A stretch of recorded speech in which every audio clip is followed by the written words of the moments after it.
Okay, welcome to lesson 1 of dual wielding. Like I said in the past video, this lesson we're going to be covering the basic flourishes, and it's the exact same thing as the single saber basic flourish, the downwards and upwards. It's the exact same thing here, we're just adding a second saber. There's two versions. There's the simultaneous versions, upward and downward, and then there's the alternating upward and downward, which look like that. There is a purpose for each of these, which I'll get into a little bit later. The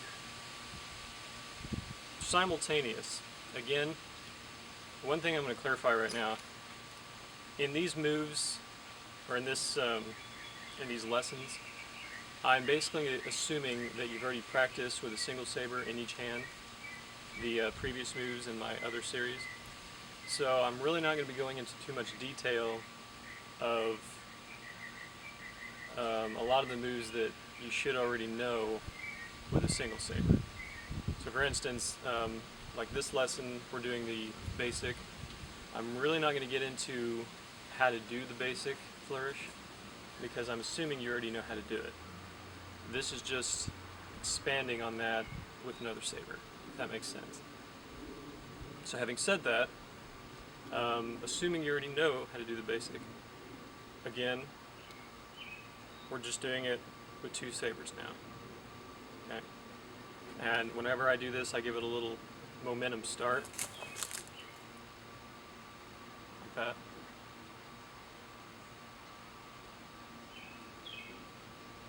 And again, you want the same looseness in your grip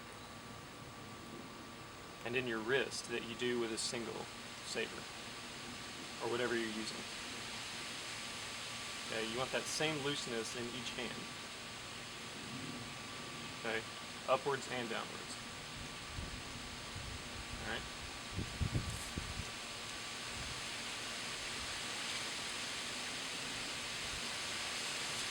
Again, practice these. I mean, if you already know how to do these in each hand, this will probably be very easy for you, but if you want to practice these, you can just do it back and forth, do one downward, one upward, two downward, two upward. Just kind of practice like that. Okay? That's the simultaneous version. The alternating version is, of course, just the opposite, where you start one and then you start the other right behind it, which looks like that.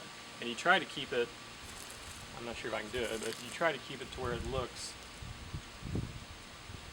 if you're doing it right, it should look like you're using a staff from the side, if that makes sense. So as one comes down, so basically you want the blades to be directly opposite each other, if that makes sense, to where it looks like you're not holding two sabers, you're actually holding a staff.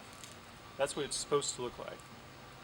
Again, I haven't practiced this move enough to get it to that point, but that's the kind of point you want to get to.